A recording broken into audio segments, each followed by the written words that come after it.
this has happened before, and all this will happen again and again.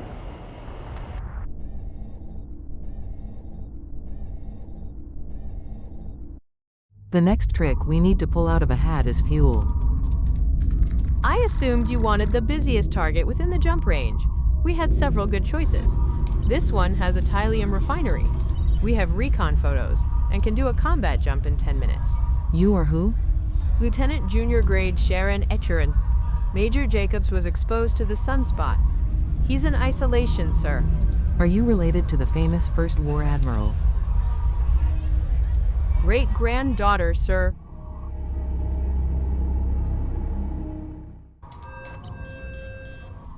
The fleet reports. Ready for combat jump. Jump the fleet.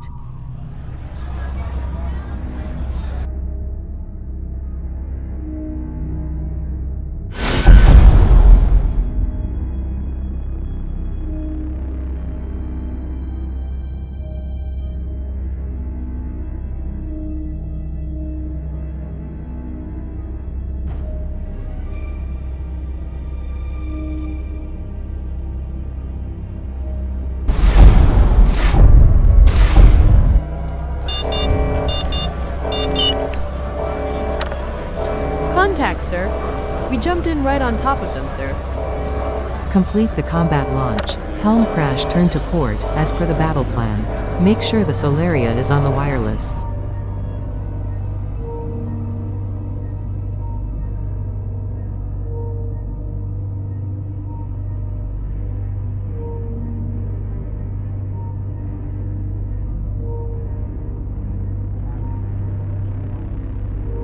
Rook, pair of raiders on your tail. Brake left. Never fly straight and level more than 5 seconds in combat.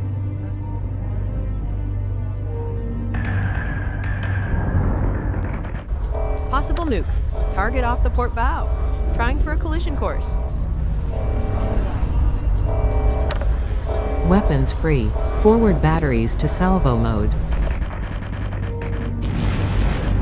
Vampire.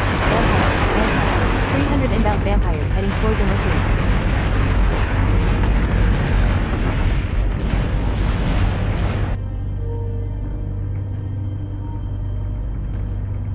Yikes. That was close. Brake right. Brake, brake, brake. You got a pair on your tail nugget. Brake right, you got a raider on your tail. Brake, brake, brake.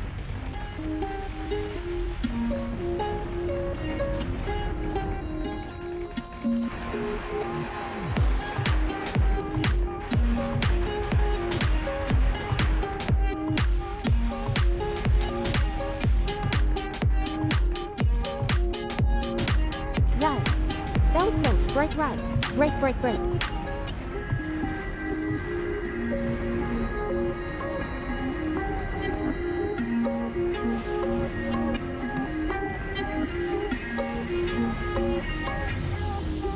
Rook, pair of raiders on your tail. Brake left.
Target starboard.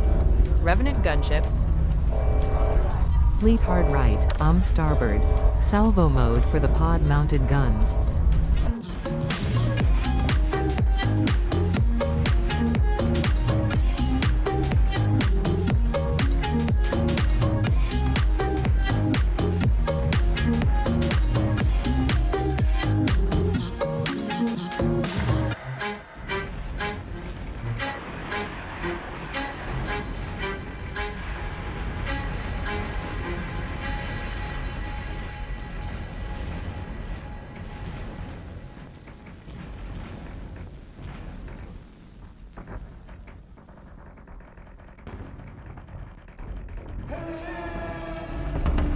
Yikes! That was close. Brake right. Brake, brake, brake. You got a pair on your tail, Nugget.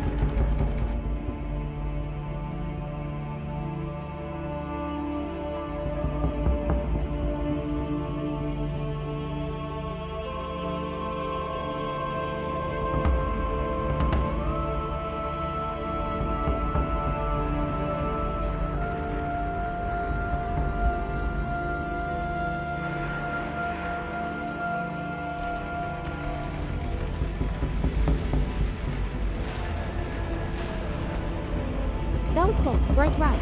Brake, brake, brake.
We have spotted some heavy raiders. They may try boarding, Admiral. Usually one of the 4 squadron slots on the Cerberus carrier has heavy raiders for boarders or war drivers for hacking. I am not too worried about hacking with HG on duty. Let's make it rough on the toasters with continued S-turns. That will take advantage of the broadside capabilities of the Solaria. Yes, sir. Solaria acknowledges.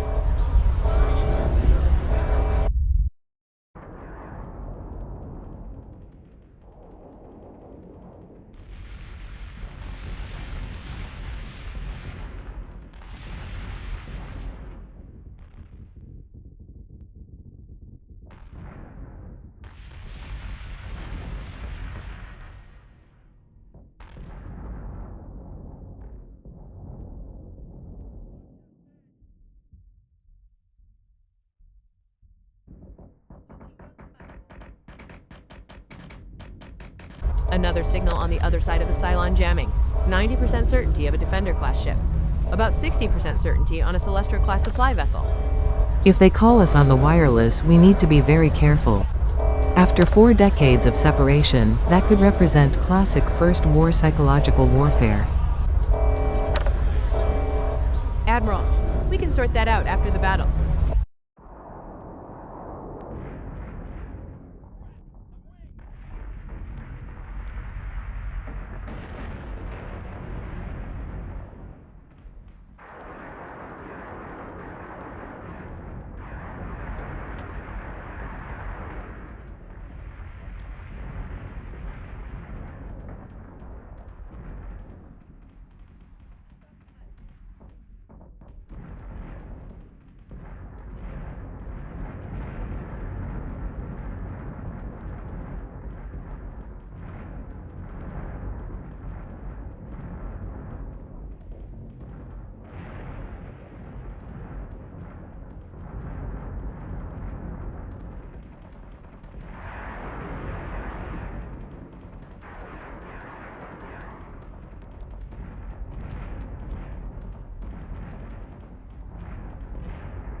Looks like we get a minute and a half before the next gunship and then a pair of carriers.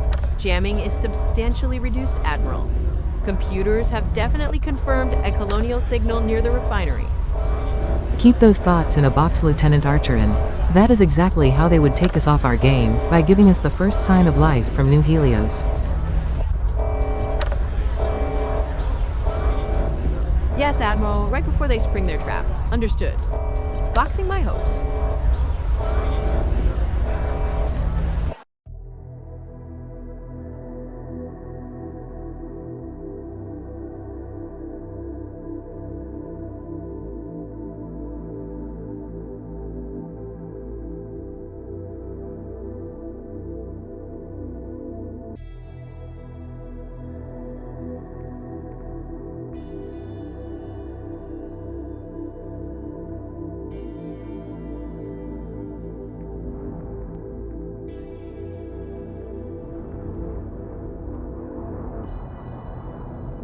Port pod taking fire?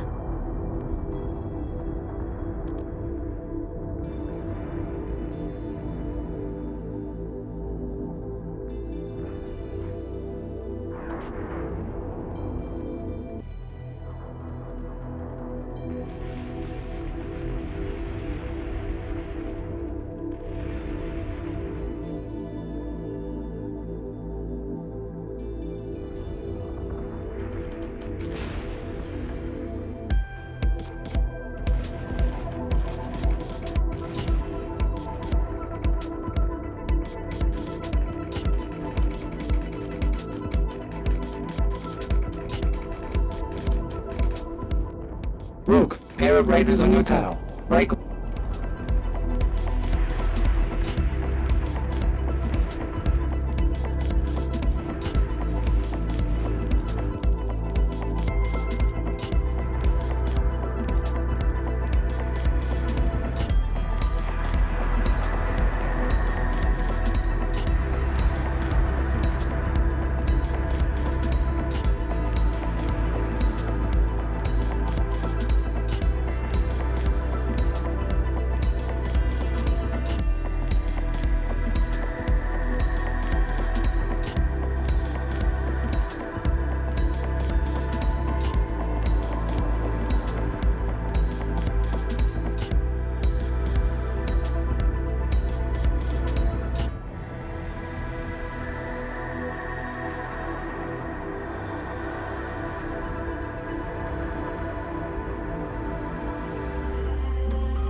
Admiral.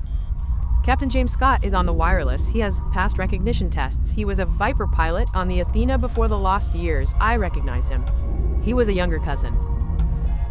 All right, 4 Raptors with Marines secure those ships. We can meet Captain Scott in my office. Recover our birds, Marines secure that refinery. Condition 2 throughout the fleet. James Scott was a tall man with a steady gait. He looked around at the repair state of everything he saw as he was escorted from the hangar deck to Admiral Lawson's quarters. He made the mental notes of an engineer as he passed through hallways near the command quarters that were damaged by fire that had reached deep into the Battlestar. There were still scorch marks on the walls as the trio of Marines that escorted him met the 2 posted at the door to the commander's suite. Scott was a fit man of 64 years. These Marines were very fit. They all seemed to be a head taller than the Defender-class ship's captain. The Marines sized him up before opening the door to the suite that served as the office and residence of Admiral Eva Lawson. Each of the Marines evaluated him as fit, but no threat to the Admiral. "Ye have nothing to worry about from me, laddies," Scott spoke with an Aerolon brogue. The Marines nodded back silently, as men did towards one another, perhaps when they walked outside.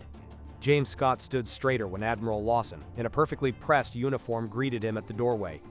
The office was neat, showed signs of recent repair, and the glass trophy case had 2 models in it, one of the Mercury and a Mark VII Viper. The glass was missing, but the glass fragments and other debris had been cleared out. There was something odd about the Admiral. Scott could not place it. She shook hands with him firmly after returning his salute. She seemed tough and fit, like anyone would expect from a woman who had flown Vipers for over 2 decades. There was something soft and guarded. Scott could not quite place the feeling in his mind. Then there was a squeal from his cousin Sharon. "Scotty!" she shouted, and moved comfortably into a hug. "Wee, Sharon, ye haven't aged a day, but nearly 40 years have passed. You look pretty good for an old fart, you do, lad." Aquarian let a bit of an accent into her voice. "So, what is your secret to have not aged a day in 4 decades?" Scott asked. "Pearson's theory of relativity, Scotty." Aquarian smiled as Lawson led them to a couch in the office. "We got hit with a nuclear EMP as we jumped. The FTL field collapsed and ejected us straight into a sun at near light speed. There was no time to make repairs, and another jump to fix it. We swung around the STLs and burned them at 120% to slow us down. I take it that the 4 worlds in New Helios have survived?" the Admiral asked casually. "How many souls are there now?" His brogue got thicker when he answered. "Nearly 30 million, lass, I mean, Admiral, thanks to you. Operation Magic Trick was a great success. Your birthday is a holiday now, lass, I mean, Admiral." It was dinner time, and after some excitement, a meal was served. Lawson acted casually, letting Scott give the rundown of the past 4 decades. The politics made the Admiral stiffen a bit.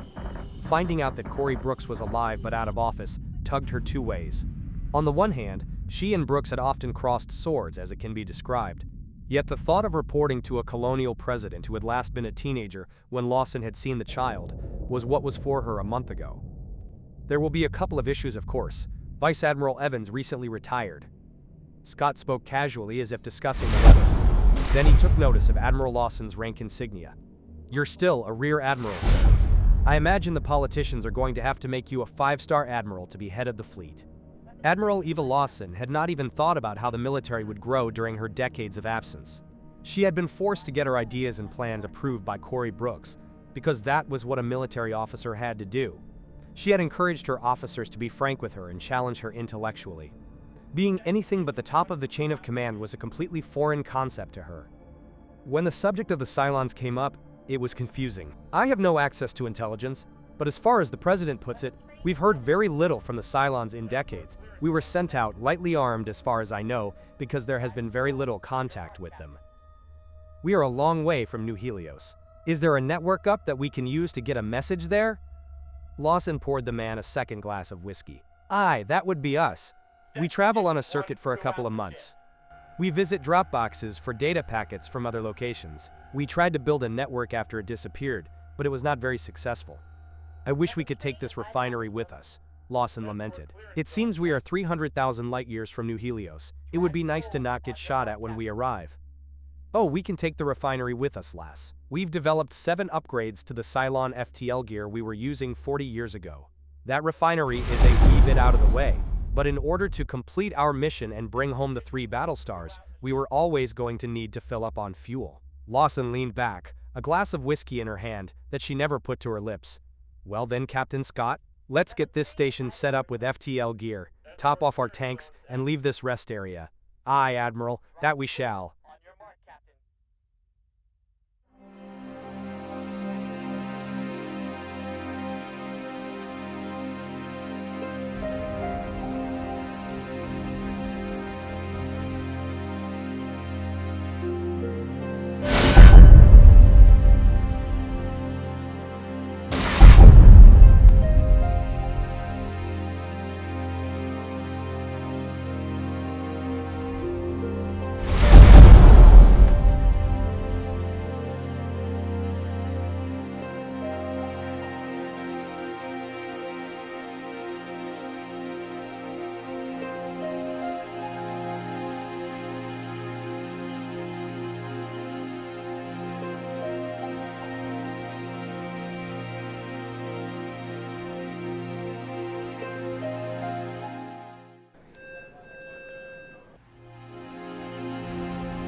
Throughout the ship.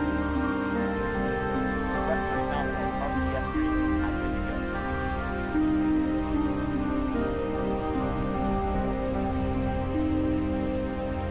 Prepare black ignition.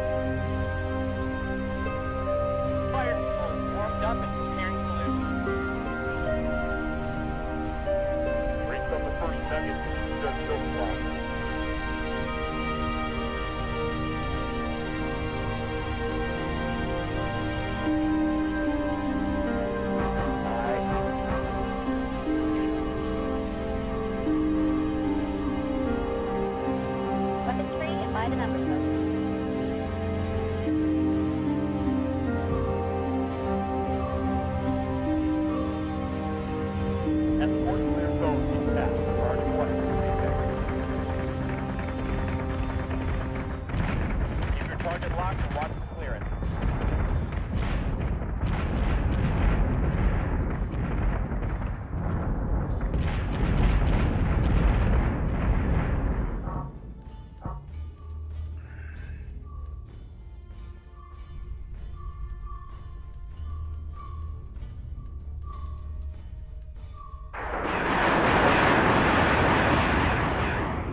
Firing solution is online.